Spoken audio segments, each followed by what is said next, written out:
বাংলাদেশের সাংবিধানিক নাম পরিবর্তনের সুপারিশ করেছে অন্তর্বর্তীকালীন সরকার গঠিত সংবিধান সংস্কার কমিটি।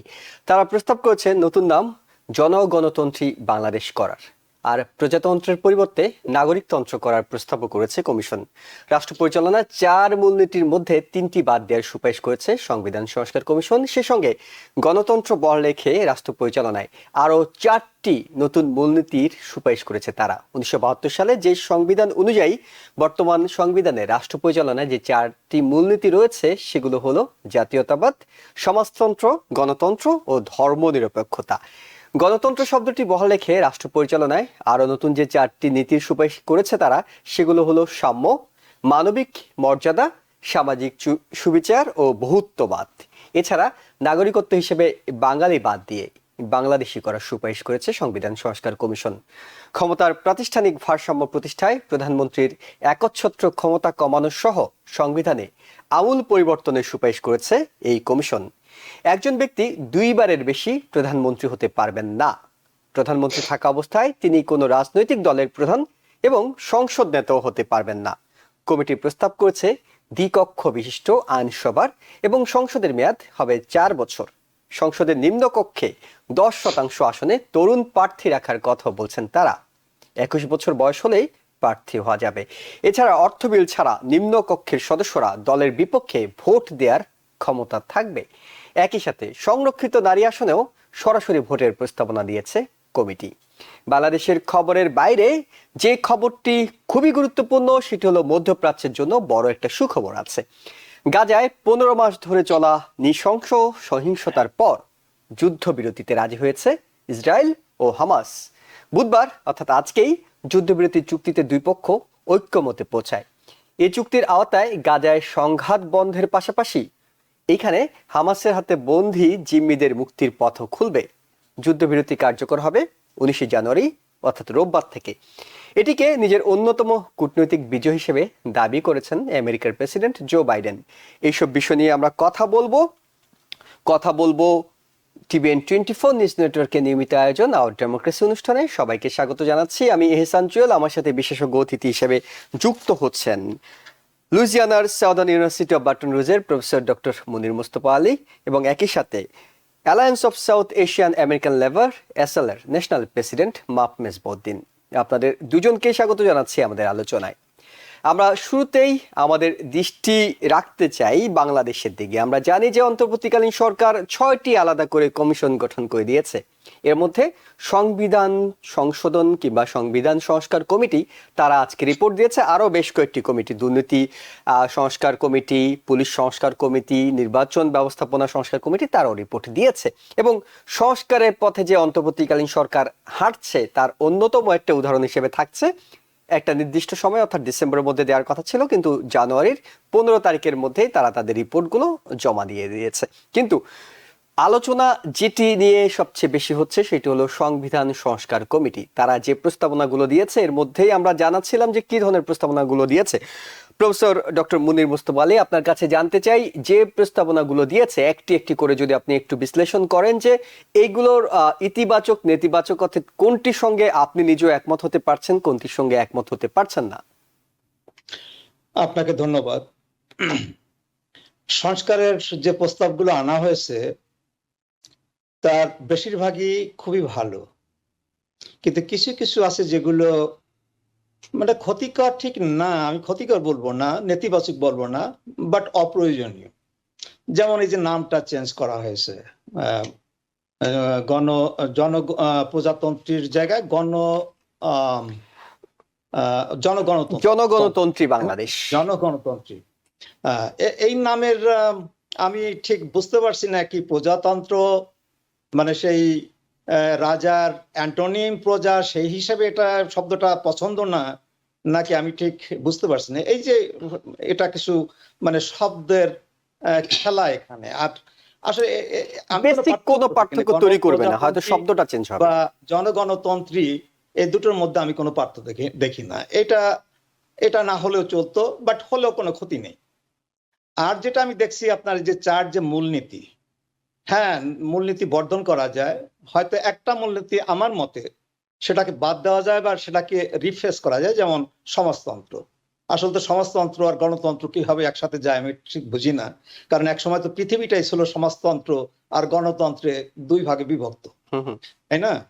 তো তো সেখানে সমাজতন্ত্র, আমাদের বাংলাদেশের সমাজতন্ত্র হয়তো সেই অর্থে সমাজতন্ত্র নয়, সেই সমাজতন্ত্রের মিনিং হয়তো ভিন্ন রকম, সেই মিনিংটা যাতে ভিন্ন রকম হয় এখানে সেইভাবে যেমন যদি সেটাকে সাম্য শব্দটা এসেছে, সাম্য। সাম্য, জি। সামাজিক সাম্য বা হুম, সামাজিক ন্যায় বিচার বা সাম্য ন্যায় বিচার এই ধরনের একটা ফেসিং করে ওটাও রাখা রাখা যেত।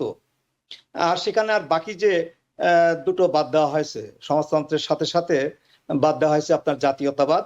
এবং আমি জানি না ধর্মনিরপেক্ষতাবাদ। জাতীয়বাদ কি করে বাদ দেওয়া যেতে পারে, কারণ একটা জাতির আমি তো মনে করি যে জাতীয়তাবাদ ই তো একটা প্রধান জিনিস, সেখানে সেটা বাদ দেওয়াটা আমি আমি মনে করি না যে সেটা বাদ দেওয়া উচিত হয়েছে। আর ধর্ম নিরপেক্ষতা, সেকুলারিজম, দেখেন আমরা একটা প্রিডমিনেন্টলি মুসলিম কান্ট্রি, সেখানে এই শব্দটা বাদ দেওয়া মানে আপনার দেখেন ফরেন পলিসির দিক দিয়ে কিন্তু এটা আমরা একটু দুর্বল হয়ে যাব। হ্যাঁ, কাজে আমি মনে করি যে এটা থাকা উচিত। আপনি আপনি দেখুন যে ভারতবর্ষ যখন ভাগ হয়, ভাগ হয়ে দুটো দেশ হয়, পাকিস্তান এবং ভারত, পাকিস্তানেরও কিন্তু মানে মূলনীতির মধ্যে ছিল কিন্তু আপনার ধর্ম নিরপেক্ষতা, সেকুলারিজম কিন্তু সেখানে ছিল। মানে ইন্ডিয়ার পাকিস্তানের মধ্যে পার্থক্য ছিল না, কিন্তু ক্রমান্বয়ে দেখা গেল তারা তারাও তো একটা এই সংশোধনের ভিতর দিয়ে গিয়ে তারপর ইসলামী রিপাবলিক করলো, ইসলামিক রিপাবলিক করলো। সেটা কি তাদেরকে কিছু ভালো কিছু বয়ে এনেছে? আমার তো মনে হয় না। হ্যাঁ, তো আমরা যেহেতু ইসলামিক গণতন্ত্র বা এটা ওটা বলছি না, কিন্তু আমার মনে হয় না যে এই ধর্ম নিরপেক্ষতাটাকে বাদ দেওয়া উচিত। আপনার এইটা বাদ দিয়ে আর যে নতুন যে এইগুলো আনা হয়েছে, যে মূলনীতিগুলো আনা হয়েছে, তার ভিতর কিছু কিছু জিনিস আমার কাছে অনেকটা সমর্থক মনে হয়, একরকমই মনে হয়। যেমন ধরেন সাম্য, মানবিক মানবিক মর্যাদা, সামাজিক সুবিচার, এগুলো আমার কাছে অনেকটা সমর্থক মনে হয়। আমার মনে হয় না যে একটাকে বাদ দিয়ে আর একটা হতে পারে। কাজেই এই তিনটে মিলিয়ে মানে শব্দ চয়নের মাধ্যমে একটা করলেই যথেষ্ট হতো। সেখানে তিনটা তিনটা করা হয়েছে প্রায় একই ধরনের শব্দ। মানে নীতিগুলো, সেগুলোকে তিনটা করা হয়েছে। তো এখানেই আমার একটু আপত্তি। আর বাকি যেগুলো করা হয়েছে সেগুলো মোটামুটি ভালোই করা হয়েছে। যে আমি জানি না আপনার যে জাতীয়তাবাদের জায়গায় বহুত্ববাদ একটা শব্দটা তারা করেছেন, এটি কি একটু বড় পরিসরে আপনার কাছে মনে হচ্ছে না? যে জাতীয়তাবাদ, বহুত্ববাদ, বহুত্ববাদ মানে বহু জাতি গোষ্ঠী সবারকেই একসঙ্গে জায়গা দেওয়ার একটা চেষ্টা তারা করেছেন, না, সেটা সবাই কি মনে হয়? এখন জাতীয়তার মধ্যে তো আমাদের যত সিটিজেন আছে, সবাই তো আমরা তাদের জাতীয়তাবাদ কি, তাদের জাতীয়বাদ তো বাংলাদেশ বা বাংলাদেশি, বাঙালি বা বাংলাদেশি একটা তো হবে, তাই না? রাইট। যেমন ওই যে বাঙালি চেঞ্জ করে বাংলাদেশি করা হচ্ছে, হুম হুম। হোয়েদার ইট ইজ বেঙ্গালি আর বাংলাদেশি, সবাই তো সেই জাতীয়বাদের সে আওতার মধ্যে পড়ে। কাজেই ওই বহুত্ববাদ মানে জাতীয়বাদকে রিপ্লেস করবে, হুম। সেটা আমি আমি ঠিক জানি না সেটা সেটা কি করে হয়। সেটা হয়তো ওই আমি আগের মতোই বলবো যে সমর্থক মনে হবে আর কি। জাতীয়বাদ কথাটার জায়গায় আমরা বহুত্ববাদ কথাটা ঢুকিয়ে দিলাম, বা সেখানে সেকুলারিজমকেও রিপ্লেস করতে পারে, সেকুলারিজমের জায়গায় আমরা বহুত্ববাদ দিয়ে দিলাম। বাট মানে ওটা তারা অ্যাড করতে পারে, বহুত্ববাদ সেই আপনার অ্যাড করলে কোনো ক্ষতি নেই, কিন্তু সেটা অ্যাড করা যায়। এখন বাকি যে সমস্ত পরিবর্তনগুলো আসছে, আপনার যেমন এই যে মেয়াদের কথা 4 বছর করা হচ্ছে, হুম হুম। এটা কি মানে এই যে যে সংবিধান সংশোধনী কমিটির যিনি চেয়ারম্যান ছিলেন, আমরা সবাই জানি যে তিনি আমাদের এখানকার professor doctor Ali Riaz. Doctor Ali Riaz ইলিনয়তে থাকেন। ওখানে উনি এক ইউনিভার্সিটিতে পড়ান এবং উনি ইউএস সিটিজেন। এখন কি এই আমেরিকা যে 4 বছরের মেয়াদ আমরা দেখি, মানে আপনার কংগ্রেস, হুম হুম। কংগ্রেস তো না, কংগ্রেস তো আমাদের 2 বছর আর 6 বছর, বাট প্রেসিডেন্সিয়াল আমাদের যেখানে 4 বছর, সেটা কি আমরা ফলো করছি? এখানে 5 বছরের জায়গায় 4 বছর আসা বা 5 বছর থাকা, এর মধ্যে আমি কোনো তফাৎ দেখি না। তবে বাকি যেগুলো, যেমন ধরেন আপনার দ্বিকক্ষ বিশিষ্ট যে পার্লামেন্টের কথা বলা হচ্ছে, এটা খুবই ভালো। এবং সেই পার্লামেন্টের কিছু কিছু জিনিস, যেমন কিভাবে নির্বাচিত হবে, সেগুলো মোটামুটি ভালো। আপনার বিশেষ করে যে আপার চেম্বারটা, আমি জানি না কি নামকরণ করা হবে বা নামকরণ ইতিমধ্যে করা হয়েছে কিনা, তার যে ইলেকশন প্রসেসটা, মানে সবগুলো ডিস্ট্রিক্ট থেকে 100 জন আর 5 জন বিভিন্ন মহল থেকে সেখানে আসবে আর কি। এটা খুব ভালো জিনিস। আপনার 400 সিট করা হয়েছে, 100 সিট লয়ার হাউসে, 400 সিট, 300 প্লাস 100 আপনার মহিলাদের জন্য রিজার্ভ, বাট সেখানেও তাদের সরাসরি ইলেকশন হবে, সেটাও খুব ভালো জিনিস।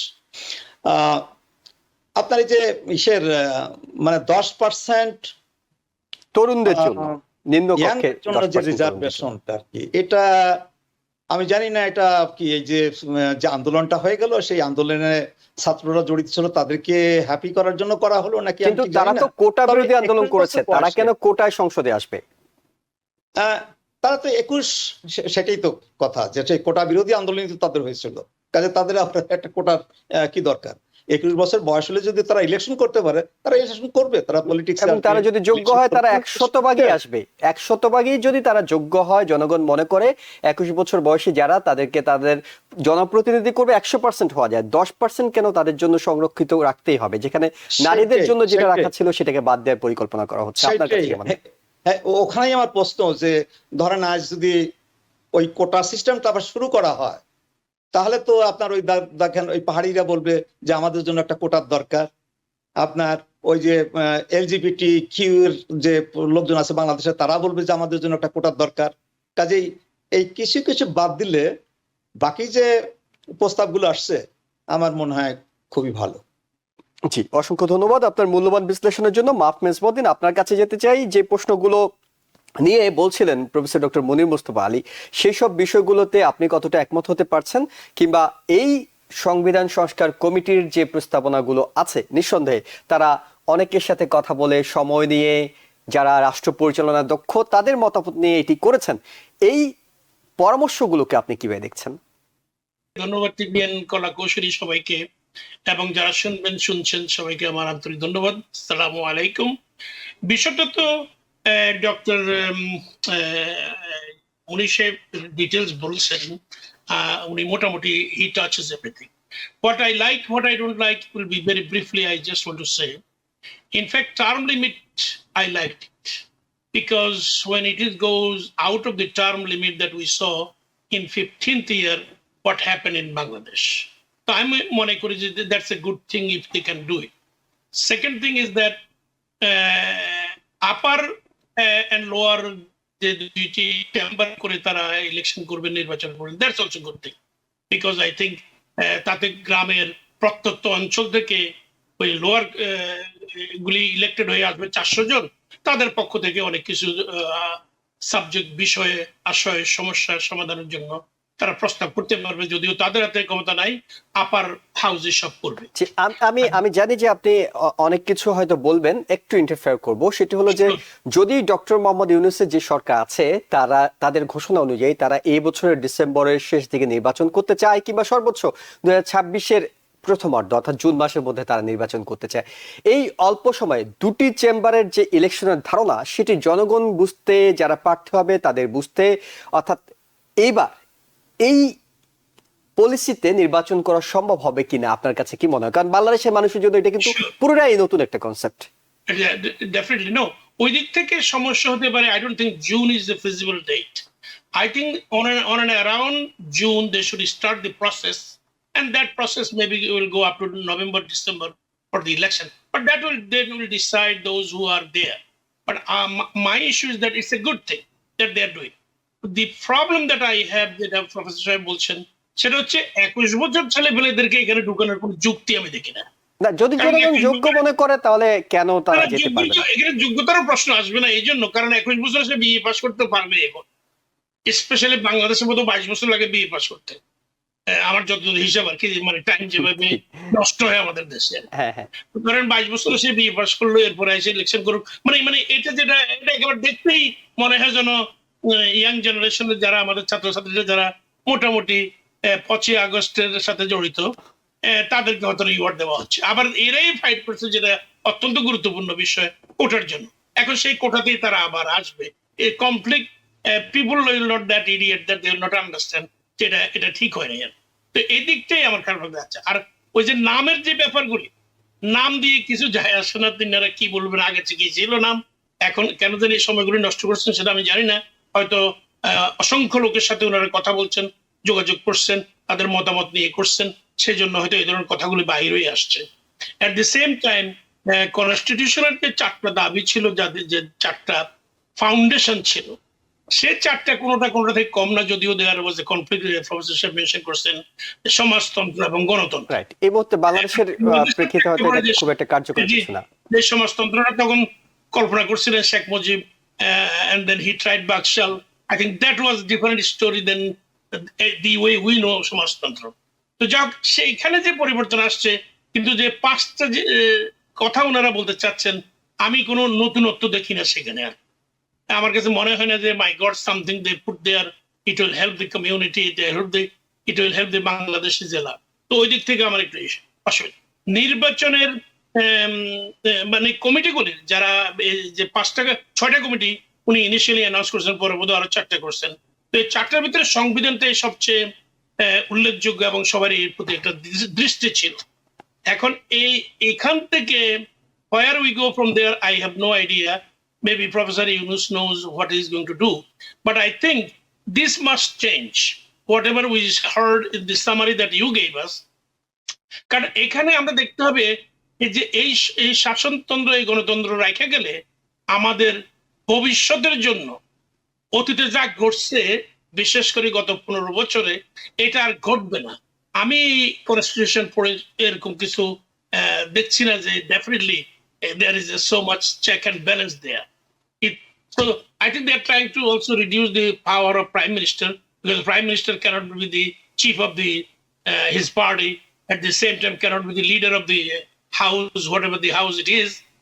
That might be something, but the idea at the end of the day, আমি মনে করি যে এই সংবিধানের সংশোধনীতে এমন কিছু নাই যেটা দেশের মানুষ খুব দেখে আনন্দিত হওয়ার কথা। ফাইনালি উই ফাউন্ড সামথিং, এরকম বলে দাবি করার মতো আমি তেমন কিছু দেখি নাই। তবে wish them the best of luck. I think at least they are trying to do as much as they can. জি, মাহফুজ মদ্দিন, আপনার কাছে জানতে চাই, বাঙালি পরিবর্তন করে তারা যে বাংলাদেশি বলছেন, সেইটা কি আপনি ইতিবাচক হিসেবে দেখছেন কিনা? বাংলাদেশি শব্দটা কিন্তু আমরা অনেক বছর যাবত ব্যবহার করতেছি, আমরা যারা ইভেন বিদেশে থাকি। কিন্তু সংবিধানে বাঙালি ছিল, সংবিধানে বাঙালি ছিল। কিন্তু আসলে বাঙালি শব্দটা খুব একটা ইউজ হয় নাই। আপনারা লক্ষ্য করছেন গত 20-30 বছরের কথা বলতেছি। আমরা এখানে বলি যে বাংলাদেশে আমেরিকান বাংলাদেশি কমিউনিটি বলি, আমেরিকান বাঙালি কমিউনিটি বলি না। জি জি। আবার আমরা যখন লেখি কোথায় কখনো আই এম বাংলাদেশি, সেটাই আমরা বলি, বাঙালি কখনো বলি না খুব একটা। তো আমার মনে হয় এটার পিছনে একটা কারণও ছিল। আমরা যখন ঢাকা ইউনিভার্সিটি পড়তাম, এখন থেকে 40-50 বছর আগের কথা বলতেছি, তখন আমরা বাঙালি বলতে মনে করতাম যে enter West Bengal, east Bengal সব মিলে। আর আমরা যেহেতু বাংলাদেশ স্বাধীন হয়েছি, নতুন একটা দেশ, east Pakistan, east Bengal, that is why I think we are Bangladeshi. That does not bother me that much, there is no doubt about that. I like it.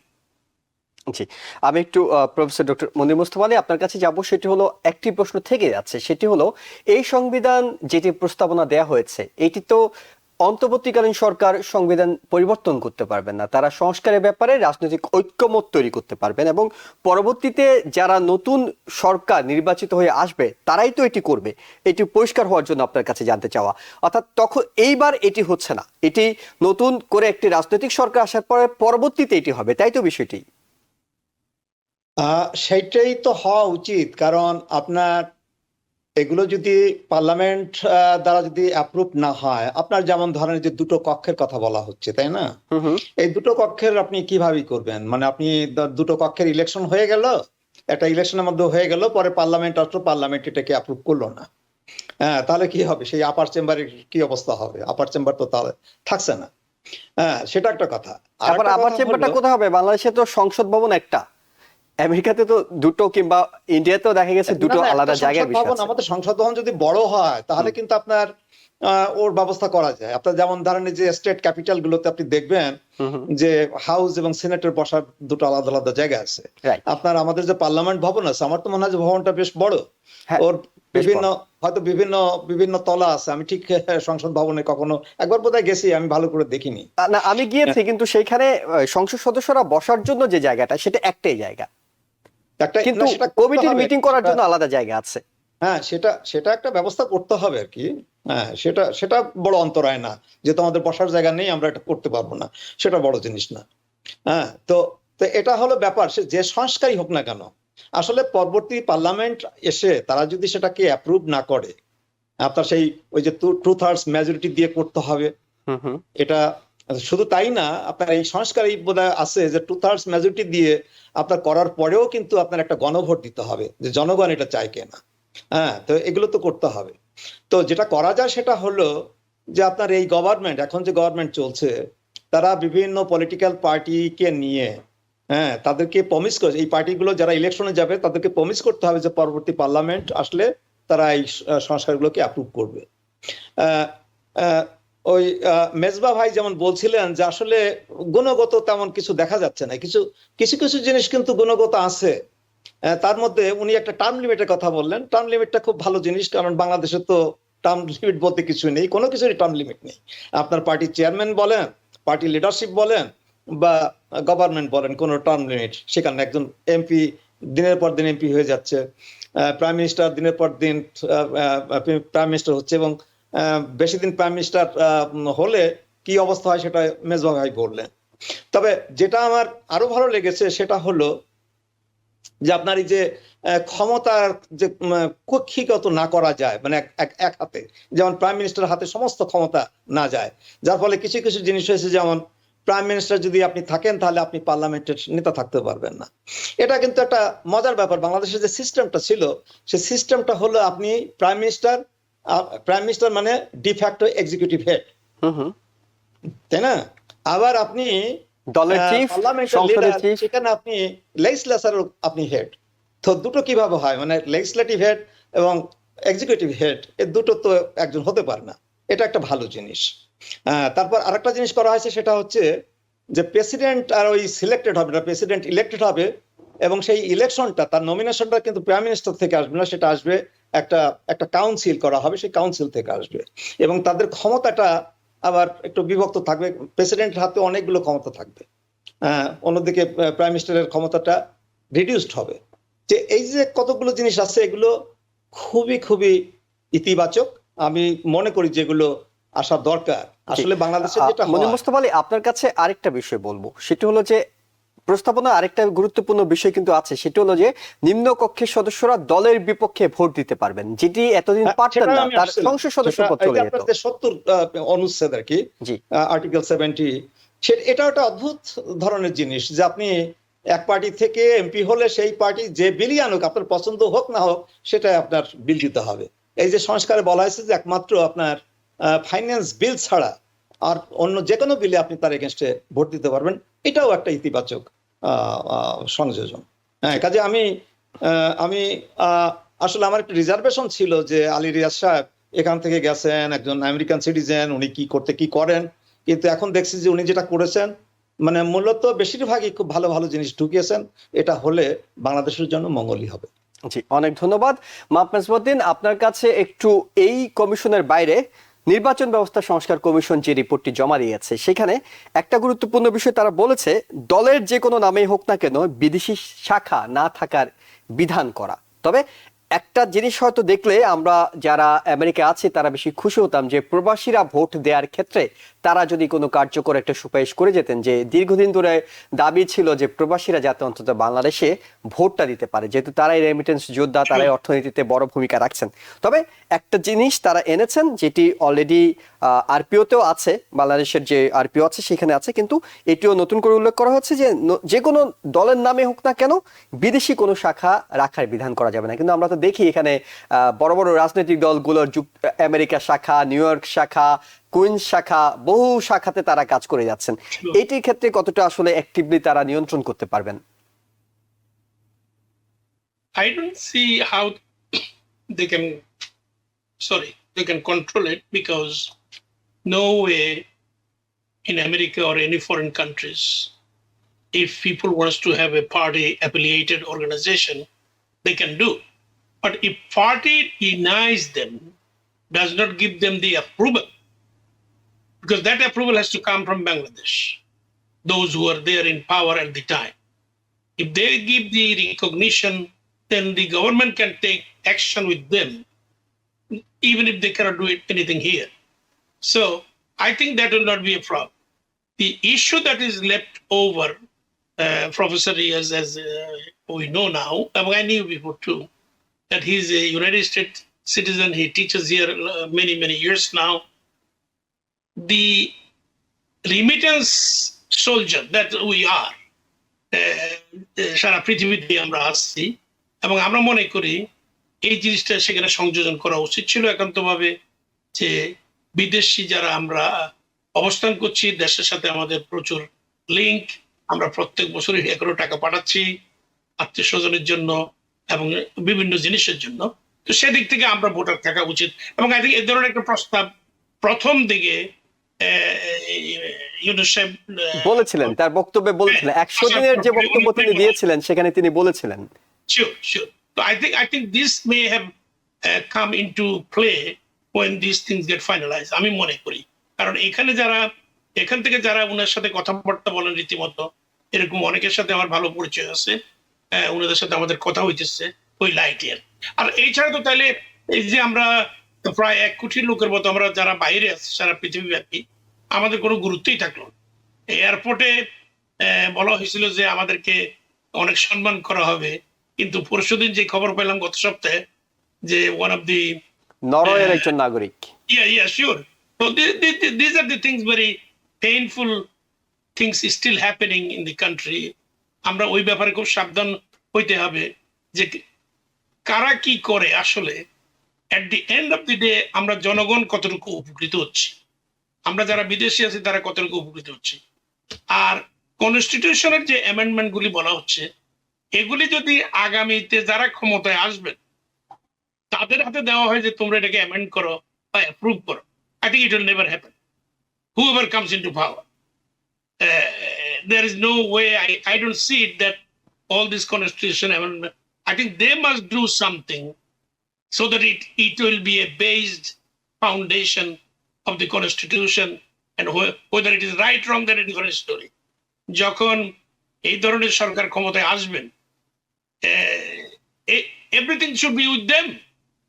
They will leave that way, but later ইলেকশনের পরে যিনারা ক্ষমতা আসবেন, তিনারা যদি মনে করেন যে এরা যেটা রেখে গেছে এটাকে আমরা অ্যাকসেপ্ট করছি কিংবা অ্যাকসেপ্ট করি নাই, কিন্তু ইনারা কিছু একটা দিয়ে যাবেন আর সেটাকে তারা অ্যাপ্রুভ করবে, I don't think that will happen.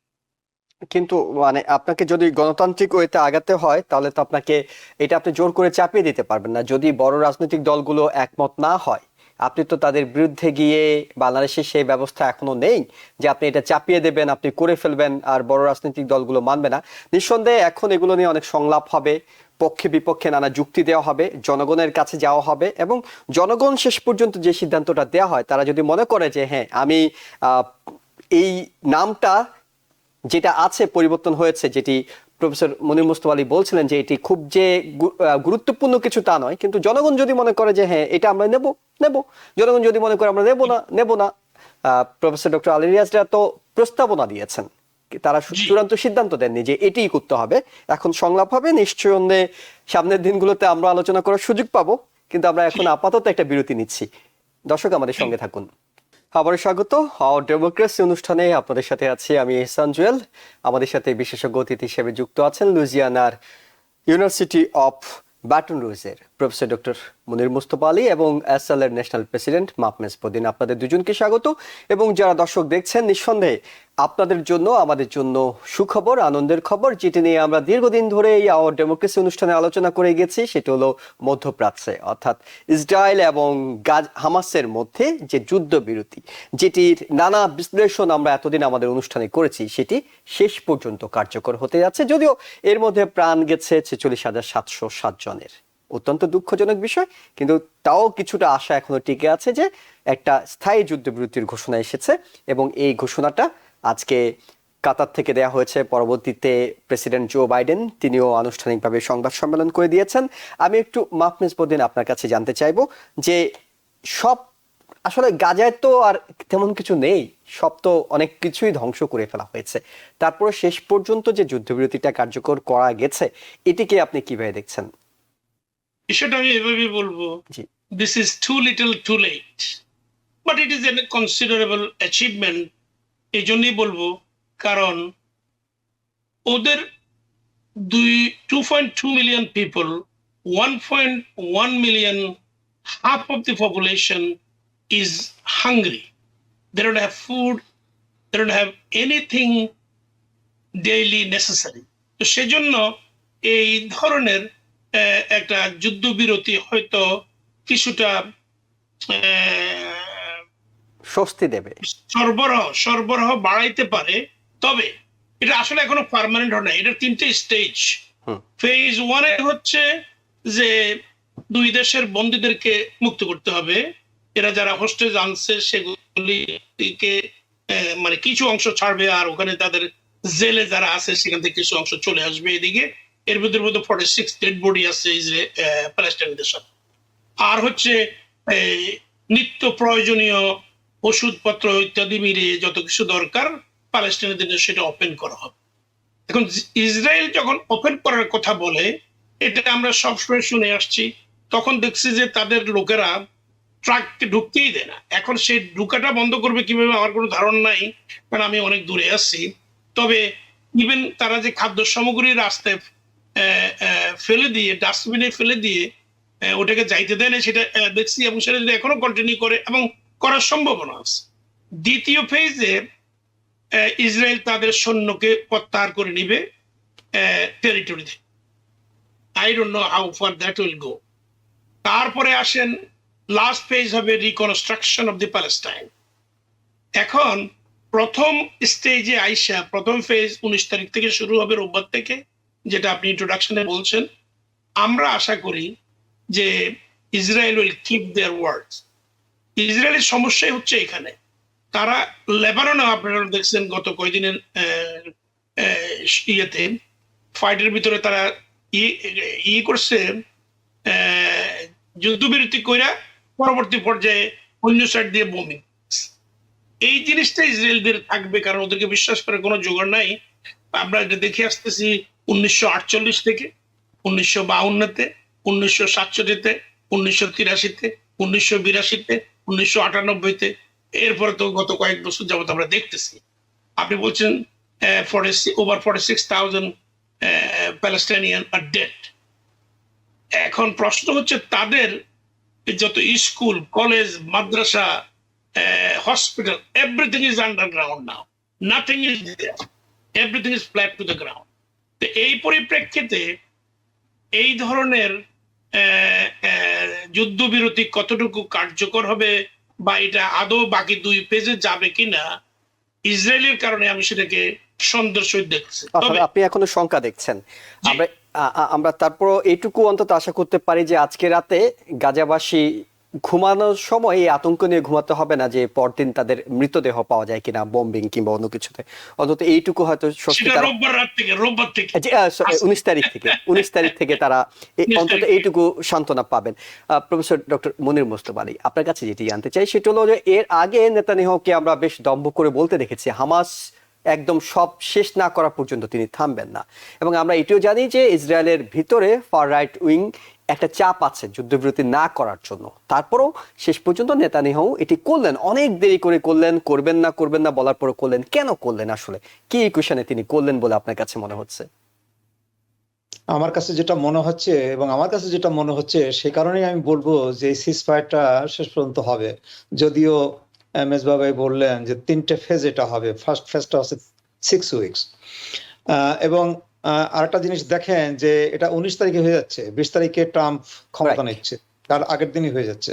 কারণ ট্রাম্প চাচ্ছে না যে এই যুদ্ধটা সে ক্ষমতায় যাওয়ার পরে চলতে থাকুক। হ্যাঁ, এই কারণেই আমি আমি আমি বলবো যে এই যুদ্ধ বিরতিটা স্থায়ী হবে। এবং তারপরে কি, আমি যেটা মানে স্থায়ী বলতে, আর যুদ্ধবিরতিটা স্থায়ী হলো আপাতত, বাট 2 বছর পরে বা 1 বছর পরে বা 6 মাস পরে আবার যে যুদ্ধ বাঁধবে না তার কি নিশ্চয়তা আছে? আপনি একটা মূল্যবান কথা বলেছেন, আপনি বলেছেন যে নেতানিয়াহু বলেছিল যে হামাসকে শেষ করা না পর্যন্ত সে যুদ্ধ বিরতি করবে না, সে যুদ্ধ চালিয়ে যাবে। কিন্তু আরেকটা খবর সেটা হচ্ছে যে তিনি চান না যে হামাস পলিটিক্যালি গাজা কন্ট্রোল না করুক। তিনি চান না যে প্যালেস্টাইনিয়ান অথরিটি গাজাকে কন্ট্রোল করুক। এটা তিনি চান না কেন? এটা চান না তিনি যে কারণে তিনি এই হামাসকে সমর্থন দিয়ে, এই অর্গানাইজটাকে পয়সা করে দিয়ে তিনি বাঁচিয়ে রেখেছেন। আমাদের তো ভালো করে মনে আছে সেই British policy divide and rule. সেই ডিভাইড অ্যান্ড রুল পলিসিটা কিন্তু নেতানিয়াহু অনেক আগের থেকে অ্যাডাপ্ট করেছে, এবং সে কারণেই সে, এই যে আপনি যেমন বললেন যে হামাসকে সে ধ্বংস না করার, কিন্তু সেই হামাসের কিন্তু সে প্যালেস্টাইনকে ছেড়ে দিচ্ছে, সে কিন্তু প্যালেস্টাইনিয়ান অথরিটির কাছে সে হেরে দিচ্ছে না। এখন আমার প্রশ্ন হলো যে পার্মানেন্ট সলিউশন কি আপনার প্যালেস্টাইনে, যেটাকে আমরা প্যালেস্টাইন, ওয়েস্ট ব্যাংক এবং গাজা যেটাকে বলি, যেটা তাদের এখনো কিছুটা আছে, এখানে পার্মানেন্ট সলিউশনটা কি? দেখেন এখনো যদি আপনি আমেরিকান মিডিয়াগুলোর খবর দেখেন, এই নিউজ বিশ্লেষকরা তারা বলবে যে এই ইসের একটা সুযোগ এসে গেছে, ইসরায়েল একটা সুযোগ এসে গেছে যে আব্রাহাম অ্যাকর্ডকে তারা এক্সটেন্ড করতে পারে to Saudi Arabia and others, মানে who are not included in Abraham Accords. কিন্তু তারা বলছে না যে এই প্যালেস্টাইনিদের অবস্থাটা কি হবে। আরে ইসের মানে ইসরায়েলের আপনার সৌদি আরবের সাথে বন্ধুত্ব হবে, সেটা নিয়ে তাদের কথাবার্তা, কিন্তু এই প্যালেস্টাইনিদের সাথে কি পার্মানেন্ট একটা সলিউশন কি হবে না? এই টু স্টেট যে সলিউশনটা, সেই সলিউশনটা কবে আসবে? এবং আমি মনে করব যে এই যে পশ্চিমা দেশগুলো, এরা যদি ওয়েল মিনিং হয়, এরা যদি এই যে গত 15 মাস ধরে যেটা দেখেছে যে নরকযজ্ঞ দেখেছে আপনার প্যালেস্টাইনে, গাজায় এবং ওয়েস্ট ব্যাংকটাকে আমরা ইগনোর করতে পারি না, সেখানেও কিন্তু অনেক অনেক কিছু হয়েছে, আপনার লেবাননে হয়েছে। তো এখন ব্যাপার হলো এরা যদি ওয়েল মিনিং হয় যে এই ধরনের ধ্বংসযজ্ঞ আর ভবিষ্যতে তারা দেখতে চায় না, হ্যাঁ, তারাও খুব এই যে এটা যে হচ্ছে আপনার টিটিডি যে হচ্ছে, যুদ্ধবিরতি যে হচ্ছে, তারাও অনেকে বেশ আশাবাদ ব্যক্ত করেছে, অনেক কিছু ভালো ভালো কথা বলেছে। কিন্তু আমার কথা হলো যে এই টু স্টেট সলিউশনটা আর কতদিন অপেক্ষা করবে? এটা এই মানে এই যুদ্ধবিরতিটা, পার্মানেন্ট যুদ্ধবিরতি আসার পরে এদের বসা উচিত যে কি করে ওখানে একটা টু স্টেট সলিউশন আসে, যার ফলে টেকসই একটা শান্তি কিভাবে আনা যায়। দুটো জাতি মানে ইসরায়েলি ইহুদিরা এবং প্যালেস্টাইনি মুসলমানরা পাশাপাশি শান্তিতে বাস করতে পারে। তারা শান্তিতে বাস করেছে যুগের পর যুগ, বছরের পর বছর, শত শত বছর তারা মানে সুখে শান্তিতে বাস করেছে। কারণ খ্রিস্টানরা, জুরা, মুসলমানরা, তাদের সেই ঐতিহ্য আছে, তাদের সেই ইতিহাস আছে, তারা আবার সেই পাশাপাশি সুন্দরভাবে বাস করতে পারবে। কিন্তু তাদের সেই প্রত্যাশাটা করাই যায়। জি, মাহফুজ উদ্দিন, আপনার কাছে জানতে চাই, সেটা হলো যে 19 তারিখ থেকে কার্যকর হচ্ছে। প্রেসিডেন্ট ডোনাল্ড ট্রাম্প দায়িত্ব নেবেন 20 তারিখ। তিনি বলেছিলেন তিনি দায়িত্ব নেওয়ার প্রথম দিনে বন্ধ করবেন, তিনি দায়িত্ব নেওয়ার আগেই বন্ধ করে দিচ্ছেন। বেঞ্জামিন নেতানিয়াহু যে বিবৃতিটা দিয়েছেন সেখানে তিনি ধন্যবাদ জানিয়েছেন প্রেসিডেন্ট ইলেক্ট ডোনাল্ড ট্রাম্পকে। কয়েকবার ধন্যবাদ জানানোর পরে লাস্ট লাইনে তিনি প্রেসিডেন্ট জো বাইডেনকে ধন্যবাদ জানিয়েছেন, অর্থাৎ যে এই প্রক্রিয়ার জন্য। এখন ক্রেডিটটা আসলে কার? যখন জো বাইডেন বলছেন তিনি মে থেকে চেষ্টা করছেন এটি করার জন্য, এবং আজকে সংবাদ সম্মেলন শেষ করে তিনি যখন হেঁটে চলে যাচ্ছিলেন, একজন সাংবাদিক পেছন থেকে ডেকে তাকে জিজ্ঞেস করেছিল যে এটা কি আপনার ক্রেডিট না ট্রাম্পের ক্রেডিট। তিনি তাকে পাল্টা প্রশ্ন করেছিলেন, তুমি কি আমার সাথে কৌতুক করছো? অর্থাৎ তিনি কনফিডেন্ট যে ক্রেডিটটা তার, কিন্তু অনেকেই মনে করছে ডোনাল্ড ট্রাম্পের শক্ত অবস্থানেই এই যুদ্ধ বন্ধ করতে ভূমিকা রেখেছে। আপনার কাছে কি মনে হয় এই ক্রেডিটটা আসলে কার? জি, এই credit undoubtedly, without any question, Biden must give the credit and take the credit, and he deserves it. Biden বর্তমানে প্রেসিডেন্ট, আর 20 তারিখে উনি প্রেসিডেন্ট আর থাকবেন না, ট্রাম্প সেদিন থেকে প্রেসিডেন্ট হবে। আমরা ট্রাম্পের কথা তখন বলব, কিন্তু আমাদের ডক্টর সাহেব রিপিটেড করছেন এই জিনিসটা যে ওরা সব কথা বলে কিন্তু প্যালেস্টাইনের কথা বলেন না, টু স্টেট সলিউশনের কথা বলেন। Trump is the only president who has never spoken about two state, and he give a damn about Palestine. He said that finish them up. That is why Netanyahu now giving him the credit, because he knows when Trump comes into power, তারা রাজধানী পেল Jerusalem ট্রাম্পের প্রথম 4 বছরের প্রথম দিন। তারা ট্রাম্পের নামে ওখানে একটা এনক্লেভ করা হয়েছে, আপনারা জানেন ভালো করে। হ্যাঁ, এই যে ব্যাপারগুলি হয়, এবং ট্রাম্প ওই আইডিয়াকে সাপোর্ট করে যে জর্ডান, পার্ট অফ ইজিপ্ট। মানে আপনি আমরা শেষ করব, আপনি বলছেন যে বাইডেনের কারণেই এটি হয়েছে, ট্রাম্পের এখানে কোনো ক্রেডিট নেই। ওকে, Trump was threatening only that he will see how this can continue. He's going to stop. It will be all hell will be loose. Okay. So that is what he meant. আপনাকে ধন্যবাদ। আমরা শেষ করব, আমি একটু মনির মুস্তফা আলী আপনার কাছ থেকে 30 সেকেন্ড নেব। আপনি এখানে কার ক্রেডিট দেখছেন, ট্রাম্প অর বাইডেন? এখানে অবশ্যই আমি বলবো দুজনেরই ক্রেডিট, কারণ বাইডেন তো অনেকদিন ধরে চেষ্টা করছে। হ্যাঁ, কিন্তু বাইডেনের ক্রেডিবিলিটি, আপনার একদিকে যুদ্ধবিরতি কথা তিনি বলে আসছেন সেই গত বছর মে মাস থেকে, কিন্তু আবার ভিতরে ভিতরে উনি অস্ত্র দিচ্ছেন। একদিকে যুদ্ধবিরতি, অন্যদিকে অস্ত্র দিচ্ছেন, কাজে তার ক্রেডিবিলিটি এই যুদ্ধবিরতির ব্যাপারে যে খুব বেশি তা না। আপনার এই যুদ্ধবিরতিটা হয়েছে মূলত, আমি বলবো মূলত মানে নেতানিয়াহু বাইডেনকে কিছুটা সম্মান করেছে, যে তার একদম লাস্ট লাইনে বলেছেন এটা একটু সম্মান দিয়েছে, কিন্তু আসলে যুদ্ধবিরতিটা হয়েছে ট্রাম্পের কারণে। এবং এটিও প্রমাণ হয়েছে যে যেটি আপনারা বলছিলেন গত দীর্ঘদিন ধরে, আমাদের আলোচক হিসেবে আপনারা বলছিলেন যে আমেরিকা চাইলে ইসরায়েল যুদ্ধবিরতি কিংবা যুদ্ধ বন্ধ করতে বাধ্য, এবং আমেরিকা শেষ পর্যন্ত চেয়েছে বলেই এটি হয়েছে। অনেকে মনে করছেন যে ট্রাম্প শক্তভাবে চেয়েছেন বলে এটি হয়েছে। বাইডেনও যদি বলতেন যে জি, their policy will never change, and if during Trump next 4 years it will be more dangerous for the Muslim countries, for Palestine, and there may not be any Palestine within his 4 years. অনেক ধন্যবাদ। আমরা আশঙ্কাটা রাখছি। আমি বলি না যে credit goes to Trump, that does not mean Trump will be good for Muslims, good for Palestinians. আপনি যেমন বলেছেন যে সেই যে আপনার সেটেল গুলো সে অ্যাপ্রুভ করেছে, সে রাজধানী সেই তেল আবিব থেকে করেছে, অনেক কিছু হয়তো আলোচনা হতে পারে। আমরা জানি যে আরো অনেক কিছু হয়তো আপনাদের বলার মতো আছে কিংবা আলোচনায় আছে, কিন্তু আমাদেরকে একটু সময় স্বল্পতার কারণে শেষ করতে হচ্ছে। অনেক ধন্যবাদ প্রফেসর ডক্টর মনির মুস্তফা আলী এবং মাহফুজ মেজবাউদ্দিন, আপনাদের দুজনকে মূল্যবান মতামত এবং সময় দেওয়ার জন্য। এবং দর্শক যারা দেখছিলেন সবাইকে ধন্যবাদ জানিয়ে শেষ করছি আজকের মতো। আগামীকাল আবারও দেখা হবে এই সময়, ভালো থাকবেন। TBN 24 টেলিভিশন দেখতে আজই কল করুন 7187776556। লগ ইন করুন www.totalcablebd.com। নিউ ইয়র্ক থেকে সম্প্রচারিত TBN 24 টেলিভিশন বিশ্বজুড়ে বাঙালির কণ্ঠস্বর।